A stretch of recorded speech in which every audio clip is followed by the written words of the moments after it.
Quem está por aqui também é Fernando Horta. Fernando Horta, historiador, professor, está sempre aqui com a gente às segundas. Olá, Fernando. Cadê o Fernando? Está aqui. Tudo bom com você? Não estou te ouvindo.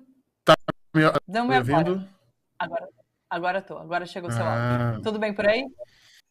Tudo tranquilo. Quer dizer, o Brasil começa a entrar num certo compasso de espera, né, para as grandes transformações que vem aí no semestre, e a gente vai aprendendo a viver de novo com uma democracia, viver de novo com um governo que se preocupa com as pessoas, até de novo essa ideia de representação que a gente tinha perdido durante 4 anos, pelo menos, né, Thalita?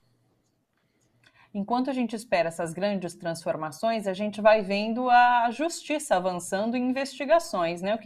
Eu tenho vários assuntos para falar com você, mas acho que a gente podia começar logo pelo Mauro Cid e mais essa etapa, né, de investigação, mais essa descoberta agora relacionada a Michele Bolsonaro.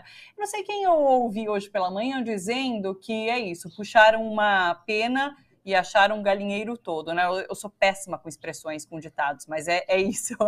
E daí agora em relação a Michele Bolsonaro, de fato, que, enfim, recebeu ali a partir de assessoras em dinheiro vivo esses depósitos, com a preocupação de serem muito parecidos com a rachadinha de Flávio Bolsonaro. Então, assim, tudo para se criar uma investigação de Michele também, né? Michele, que inclusive estava sendo cantada como a próxima... como a herdeira desse legado Bolsonaro, a gente chegou até a falar sobre isso na semana passada, mas agora talvez ela tenha até que depor em relação a tudo isso que tem sido descoberto. Mas queria saber de você sobre esses processos todos que tem Jair Bolsonaro ali como figura central. Amanhã, inclusive, é esperado o depoimento de Bolsonaro nessa investigação do cartão de vacinação dele, né? A falsificação do cartão de vacinação dele e da filha dele. E tudo descoberto ali a partir também de Mauro Cid, que está preso por conta disso. Como que você vê essa investigação? Você acredita que vamos chegar em Jair Bolsonaro? O que você acha que ele está preparando para amanhã? Muita gente dizendo que a PF está se abastecendo com muita informação para conseguir se aprofundar nessa investigação e dobrar Bolsonaro aí nesse depoimento. Pois olha, Thalita, a primeira coisa que a gente tem que lembrar as pessoas é que nada que está sendo agora pela PF é novo, né?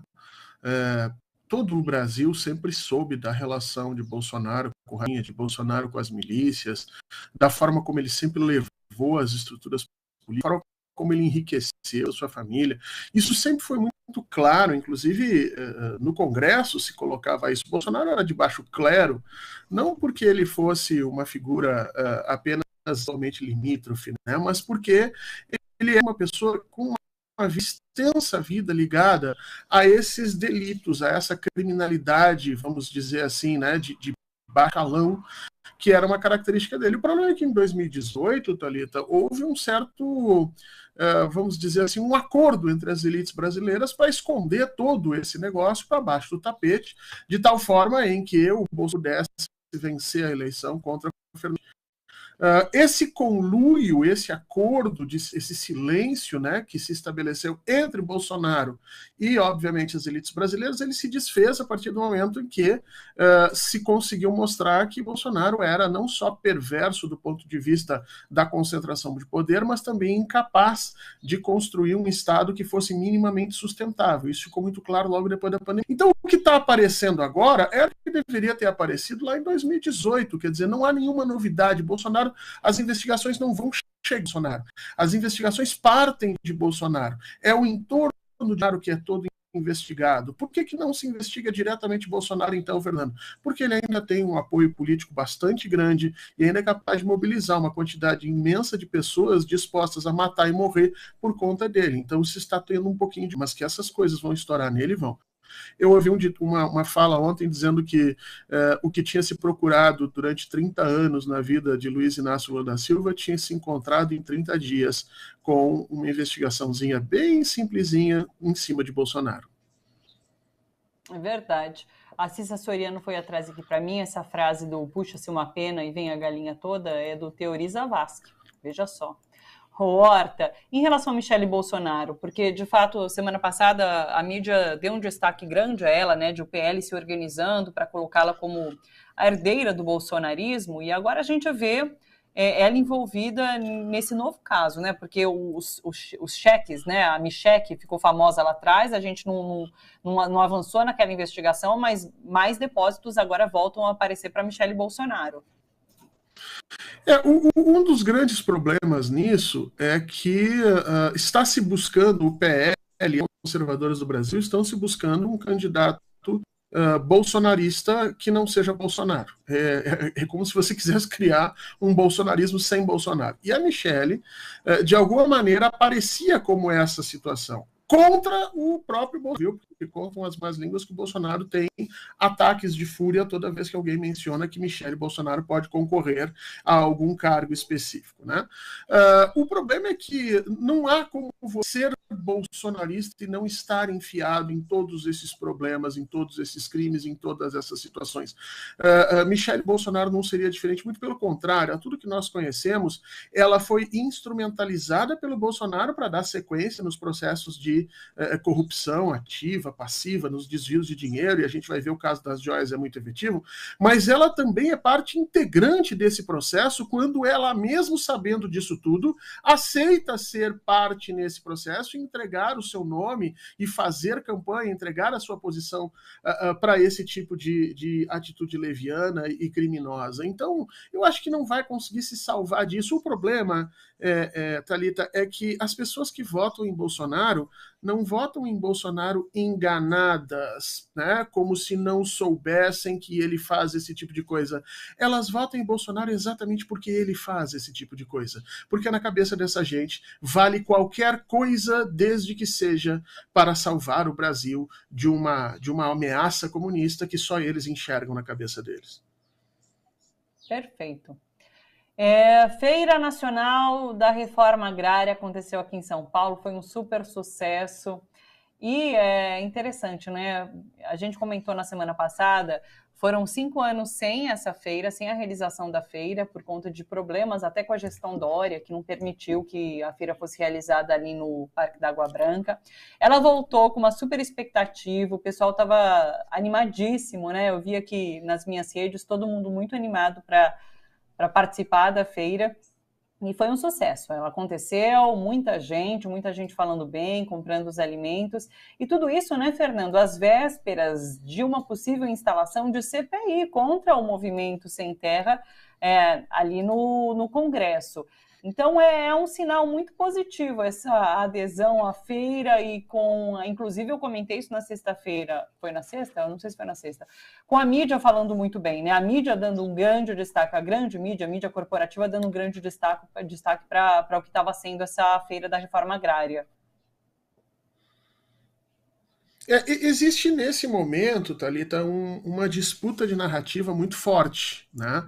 O MST está no centro dessa disputa de narrativas muito forte, ou seja, há uma tentativa de criminalização do MST via parlamento, através do processo da CPI do MST, há uma tentativa de, vamos dizer assim, de se afastar do MST por parte de algumas figuras do governo Lula, inclusive aí com ações muito diretas, terríveis ações, né, como proibição da presença do MST em determinadas situações, e nesse processo todo, o MST, que vem crescendo muito e tem crescido muito nas últimas décadas, se deu conta que precisa ganhar essa narrativa, precisa não se permitir deixar ser criminalizado, como tinha sido lá na década de 90, início dos anos 2000.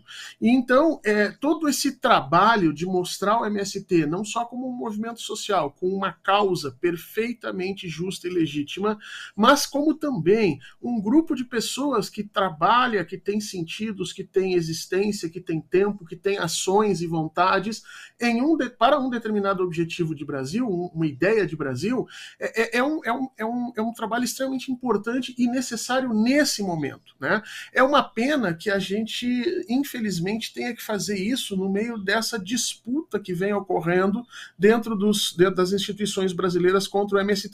Já era a hora da sociedade brasileira perceber que movimento social não é criminoso, seja ele qual for, desde que a causa seja correta, a causa seja justa e os meios estejam efetivamente contemplados dentro daquilo que a sociedade entende como legítimo e justo, o movimento tem todo o direito de existir. Está na hora do Brasil parar de ser preconceituoso, especialmente com aqueles que lutam para ter um pouco mais de, vamos dizer assim, um pouco mais de acesso aos recursos desse Estado brasileiro. Que venham mais dessas manifestações do MST e que a gente aprenda como sociedade e como governo a entender o direito das pessoas de se manifestarem e de buscarem, sim, transformações sociais a partir das suas necessidades.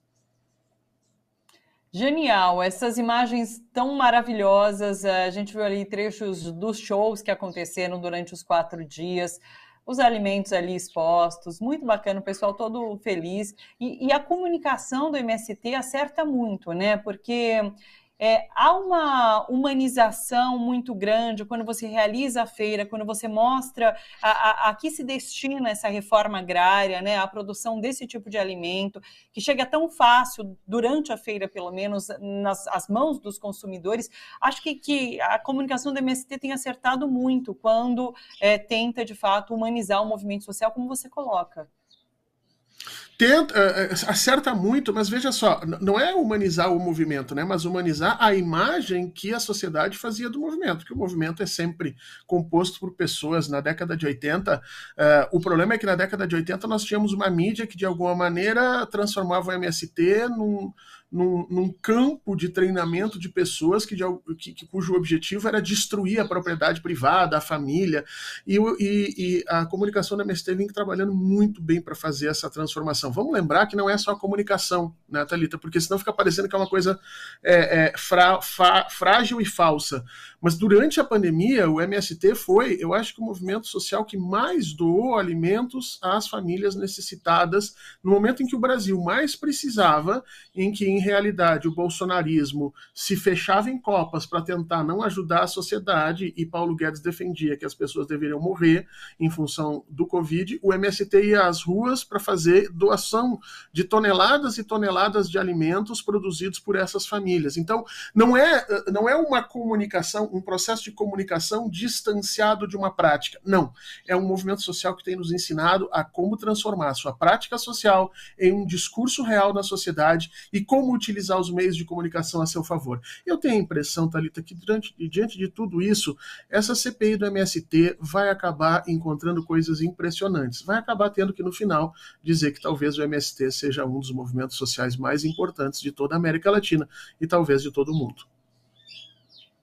Sabe que eu vi uma entrevista do Stedley na Folha de São Paulo falando sobre essa CPI, a possibilidade de realização dessa CPI, e ele diz isso, que se a CPI for acontecer, que ela seja usada de palco para mostrar para as pessoas o que é o MST, porque ele não tem nada a esconder. Então, mostrar essa produção, mostrar como ele tem enfrentado dificuldades e como ele tem ajudado a sociedade como um todo nessa distribuição de alimentos. Achei muito interessante essa entrevista do Stedley na Folha de São Paulo, muito bacana, e pontuando isso, que se acontecer, que seja para mostrar de fato o que o MST faz e dar publicidade à produção do MST e ao trabalho do MST. Muito interessante. Vai ser uma CPI muito, muito, muito lutada, porque o objetivo vai ser desvirtuar efetivamente o que é o MST por parte da oposição. E aí é que nós vamos precisar um pouco mais de cuidado do governo para proteger isso, para que a gente tenha uma ideia, para que a gente possa formar com a CPI uma ideia correta do que é o movimento. Porque a gente vai ter aquela guerra de narrativas como sempre, né? Como foi a CPI da pandemia, da Covid, a do MST tende a ser também essa disputa de narrativas. Fernando, queria falar com você sobre esses 2 casos que a gente trouxe nas notícias não é violência policial de alguma forma, mas são policiais, inclusive, matando outros policiais, né? Nos 2 casos. A gente consegue...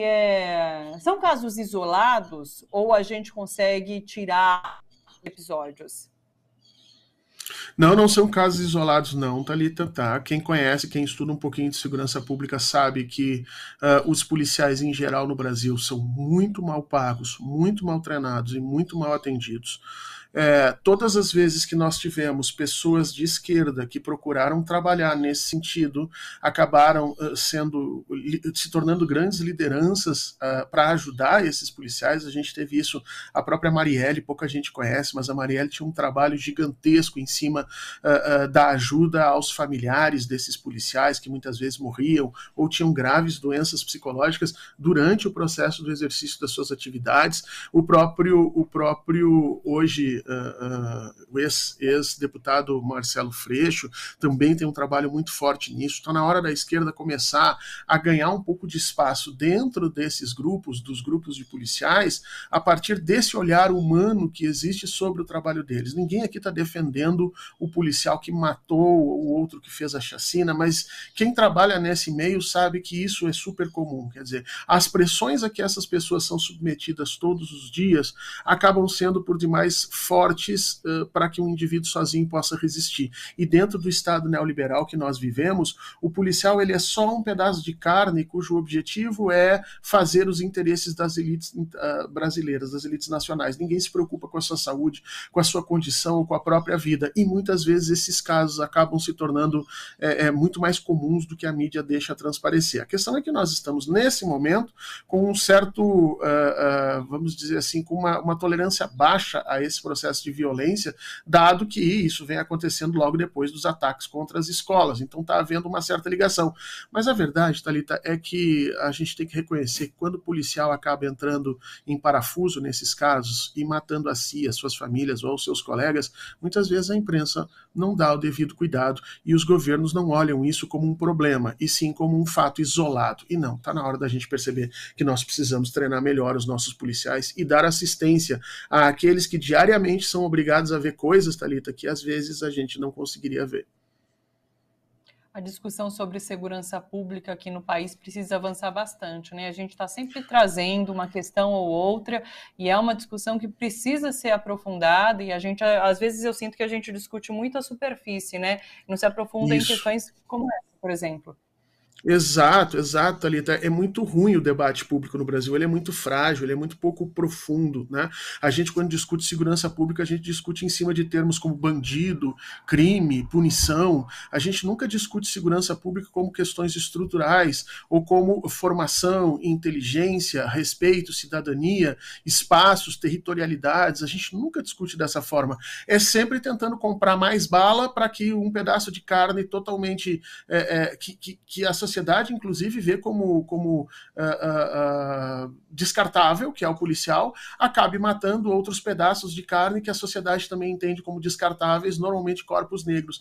É necessário que a gente aprofunde esse debate, é necessário que a gente traga, muitas vezes, as famílias desses policiais para dentro desse debate, porque são pessoas que também são abandonadas pelo Estado. A diferença é que eles são abandonados pelo Estado, o Estado dá a eles um uniforme e uma arma, o resto que eles resolvam, entendeu? E o resultado é isso, acaba sempre dando problema.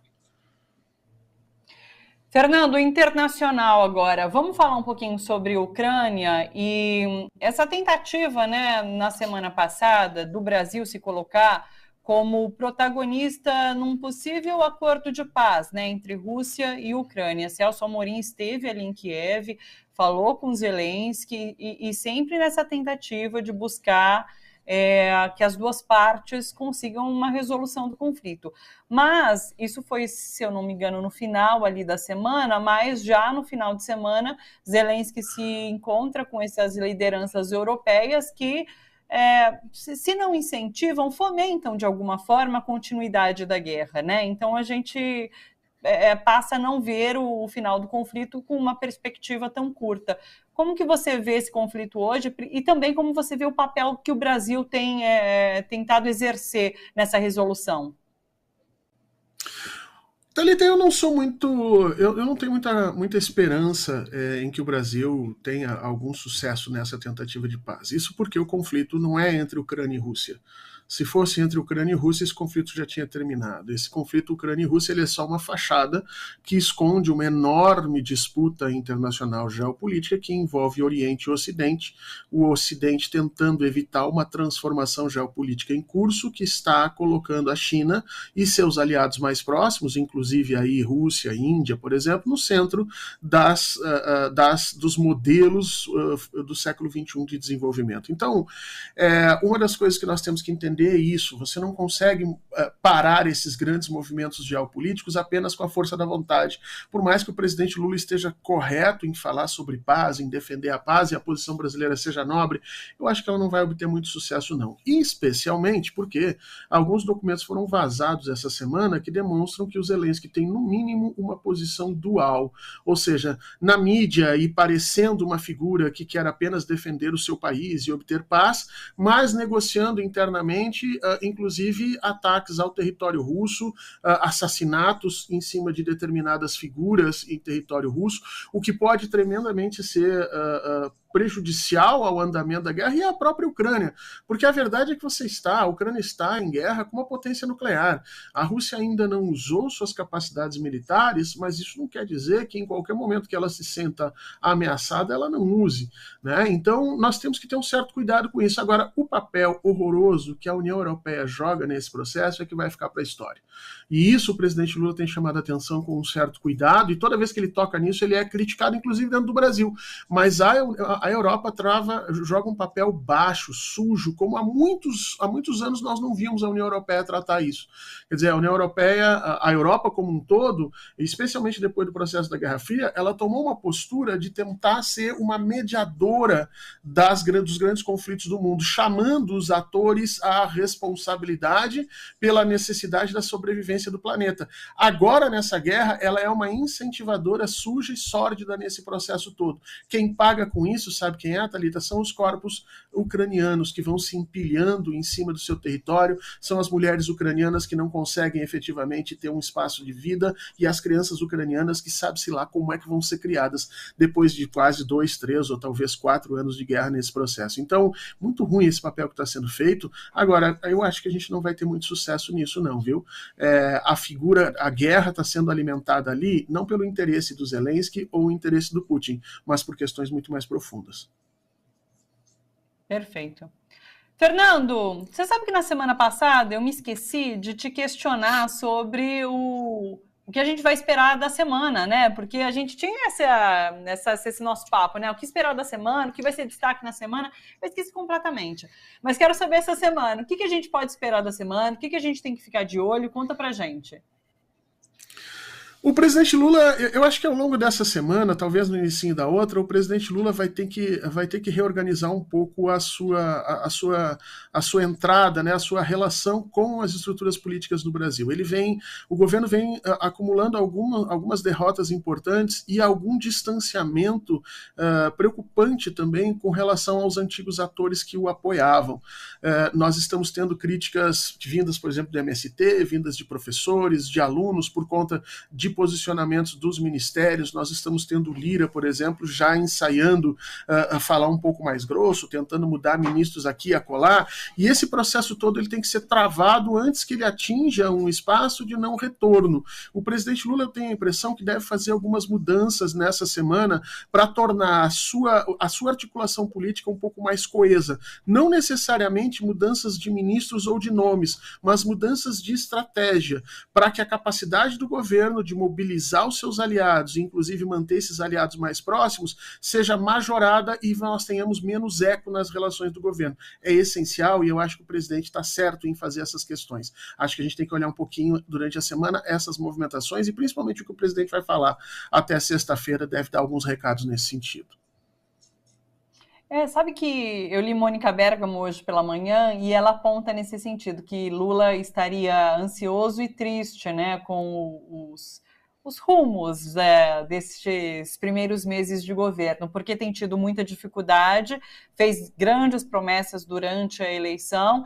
No passado, em outros mandatos, ele não tinha prometido tanto e tinha mais dificuldade, portanto, esse paradoxo, né? E dessa vez ele fez grandes promessas e estava tendo mais dificuldades. Então, é para se acreditar nesse humor do presidente Lula neste momento. O presidente Lula ele estava decidido a fazer um governo mais à esquerda quando ele se elegeu. A gente vê isso nos discursos de eleição, no próprio plano que ele colocou em prática, e ele realmente não tem conseguido. E o que impressiona a gente é que ele não tem conseguido porque há uma articulação oposta a ele, política densa. Não. Essa articulação até em alguns momentos surge, mas ele não tem conseguido porque me parece que existem pessoas no entorno do presidente que ainda não acreditam que ele, presidente, e que esse governo possam efetivamente transformar o Brasil. Ainda me parece que eles estão convencidos de que tem menos poder político e força do que eles realmente têm. E aí, Thalita, a gente tem que entender isso. Política é também acreditar em si, é também acreditar que se pode fazer transformações. Se a gente já entra numa discussão derrotado, dificilmente a gente vai conseguir fazer alguma coisa. Perfeito. Fernando, muito obrigado. Uma ótima semana para você. A gente volta a se encontrar na segunda. Beijo para você. Até. Obrigado, Thalita. Beijo para todo mundo e que a gente aproveite uma semana para ver se a gente resolve os problemas mais prementes e continue tendo esperança que as coisas vão mudar. Até! Até, beijo. Fernando Horta, professor, historiador. Aliás, você pode assistir o Horta, no Fernando Horta, no canal de YouTube dele. É só você entrar no canal do Horta e daí ele faz as lives, você consegue acompanhar os pensamentos do Horta, tudo que ele está analisando em relação às notícias. Então entra lá no YouTube e dá uma conferida, tá bom? No canal do Horta.